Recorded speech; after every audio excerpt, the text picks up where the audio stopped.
All right, guys, so we got to talk about Elon Musk and some Twitter drama once more, as he basically ended the career of Miss Stephanie Ruhle, who's an MSNBC host, in a little Twitter spat. However, I got to talk about the lead up to this Twitter spat, which gives me an opportunity to talk about the beef that's going on between former President Trump and Elon Musk, something that I have covered thoroughly on my channel. However, I just so happen to have not covered the latest in the Twitter beef drama, probably the climax of this drama, or I hope is the climax. And I'm gonna tell you guys, I kind of want this to be over, and I'm gonna tell you why in a little bit.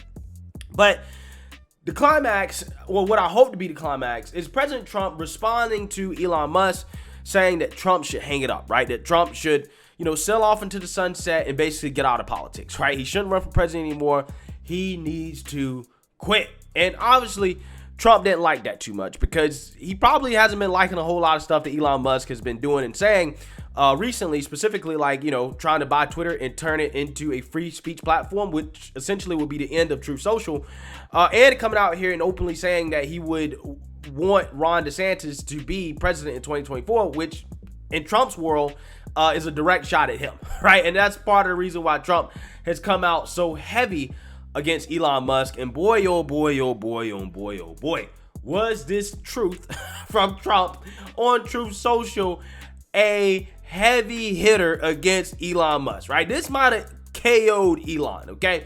But I'm not necessarily sure if I was Trump, this is the line of attack I would have used. But let's read what Trump said about Elon. He says, quote, "When Elon Musk came to the White House asking me for help on all of his many subsidized projects, whether it's electric cars that don't drive long enough, driverless cars that crash, or rocket ships to nowhere, without which subsidies he'd be worthless, and telling me how he was a big Trump fan and Republican, I could have said, quote, drop to your knees and beg, and he would have done it." All right, so Trump put out this KO of a tweet on Elon Musk saying that Elon Musk would be worthless without government subsidies and that he could have made Elon Musk drop to his knees and beg for government money. Now, I think that there's some truth to this tweet in the sense that Elon Musk has definitely benefited from government subsidies. However, I think where Trump is kind of exaggerating a little bit here is to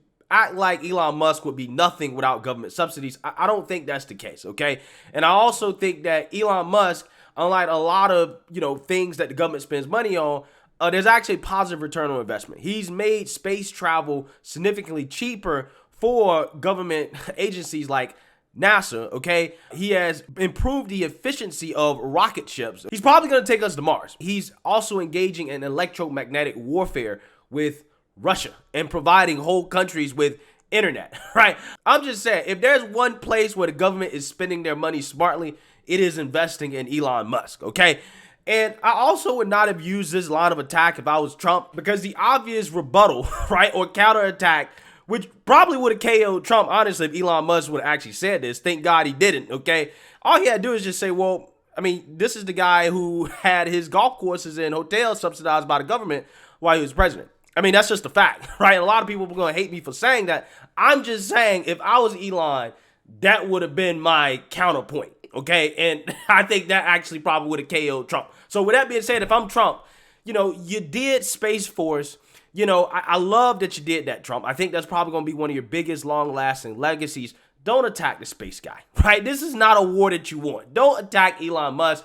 Stick to attacking the Democrats, man. I'm so serious. So, although Elon Musk did not go after Trump, he didn't clap back at Trump, but he actually did decide to end an MSNBC anchor, Miss Stephanie Ruhle, after she unwisely decided to try to get into a Twitter spat with Elon Musk because Elon Musk was mocking Hunter Biden. And when Elon Musk claps back at Stephanie Ruhle, she goes on air to beg Elon Musk for mercy, calling him a bully. And I'm going to play that clip when we get there. But first, I want to read about this so you guys can understand what's going on here. MSNBC anchor Stephanie Ruhle called Elon Musk a bully after he mocked her and her network when she attempted to criticize him on social media. The Twitter spat unfolded after the billionaire entrepreneur posted a meme on Wednesday ridiculing recent revelations about President Joe Biden's son, Hunter Biden's troubles with illicit drugs. As you can see here, this is the meme from Elon Musk in which he says A+ cinematography, Hunter Biden every time he buys crack and hookers, which is so true. It's so true. I don't understand for the life of me. How can somebody be so unaware, right? You're the vice president's son, okay, at the time. And you are not only buying prostitutes and hookers, but you're doing drugs and you're recording it, right? You're putting the pictures on your phone, right? You're leaving the evidence there. Not only that, you back up your phone on a laptop and then you leave your laptop at a repair shop in Delaware and you never pick it up. Again, Hunter Biden, Joe Biden called his son the smartest person he knows, which tells you the judgment of Joe Biden, hence the reason why we're in this situation we're in with this country, right? Going downhill because the guy in office believes that Hunter Biden is the smartest person that he knows, right? Again, it really blows my mind, but Elon Musk is spot on here with this meme. So Stephanie Ruhle, an MSNBC analyst, didn't take too kindly to that. She didn't like the fact that Elon Musk was making fun of Hunter Biden and said, quote, "Imagine the positive impact you could have on the world if you use the extraordinary amount of influence and power you have to spread decency, kindness, and positivity," tweeted Ruhle. Now, Elon Musk basically ends Stephanie Ruhle's career with his clapback here, in which he said, "Imagine if MSNBC did that." Facts. Guys, I literally just did a video today, if you haven't seen it, of an MSNBC contributor, Malcolm Nance, who goes on that show routinely, right? That network routinely, literally calling for the American people to fight their neighbors, right? Because he's saying that the GOP is an insurgency, comparing it to the Iraq war, right? The war in Syria, fighting Al-Qaeda, right? That's what he's saying, okay? Again, these guys are the same people that are criticizing Elon Musk, saying that you need to be spreading decency, kindness, and positivity, but they go on their own networks and spread hate and negativity every single day, okay? Again, Elon Musk is right. Imagine if the mainstream liberal media was living up to the standards that they're holding him to, right? Imagine how different the world would be. While Ruhle's response garnered more than 43,000 likes, Musk's retort received more than 180K likes. She replied by challenging the entrepreneur to come on her show, but he didn't respond. Ruhle later tried to harangue him on MSNBC show that night. Quote, "It baffles me that a man literally on top of the world would ever waste time punching down," she complained. All right, so let's go ahead and play this clip of Miss Stephanie Ruhle begging Elon Musk for mercy after getting ethered by him on Twitter. Take a look.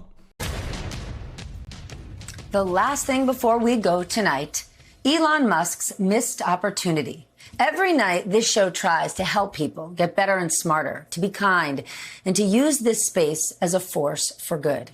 Our hope is that others, especially those with huge influence, will do the same.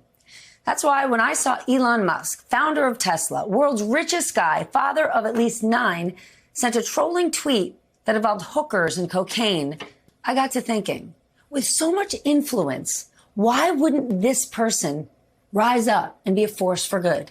He has millions of followers and young people worship him, including my own teenage sons. Last year, he shared with the world that he has Asperger's. It was vulnerable and it was inspiring, which is why it baffles me that a man literally on top of the world would ever waste his time punching down. He may have more money than anyone on earth, but he doesn't have more time than you or me or anyone. So why waste his? Why not spend the earned influence and capital he has to lift people up rather than behave like a bully? He's an unconventional guy, and there are tons of good reasons to break tradition and change the game. But I see absolutely no reason to give up on common decency. If anyone can do this, if anyone can actually unite us to do good, it might actually be Elon Musk. And now I know that last night I sat here and I closed this show asking you not to get distracted by the Trump-Musk sideshow. And yet here I am, 24 hours later, still talking about that guy. But I would argue in this case, it is always a good time to call for decency. Please, let's just try. Yeah, that's her begging for mercy. Elon, please stop with your mean tweet. Guys, I think we might have to coin a term. Musk derangement syndrome, right? I think that's what that is, okay? That's what it sounds like to me. Imagine, right, a host of MSNBC telling Elon Musk that she can make him smarter, right? Again, delusions, right? On top of that, these are the same people that claim that climate change is an existential threat, right?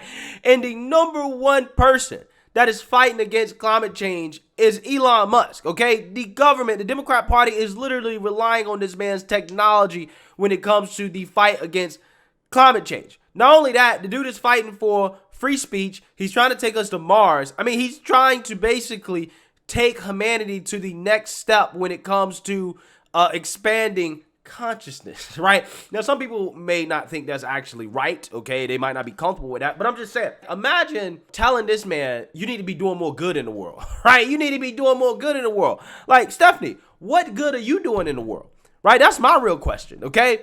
What good are you doing, right? Again, I'm not saying that Elon Musk is above criticism, right? There are places where you can criticize Elon Musk, like his relationship with China, right? I think he's a little bit too close with China. I think that is valid criticism. I think that's what Trump should have criticized Elon Musk. Not the subsidies, but China, right? That's where Trump should have actually hit Elon Musk at.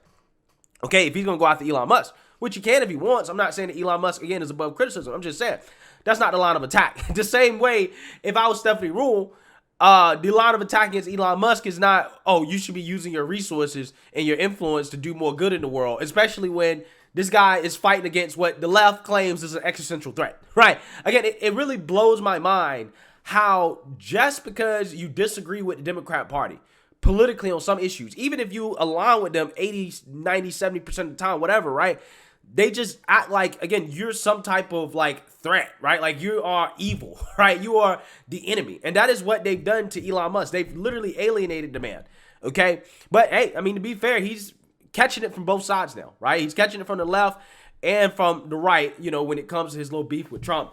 And it'll be interesting to see how this stuff unfolds. I mean, he truly is a man caught in the middle. So let me know what you guys think.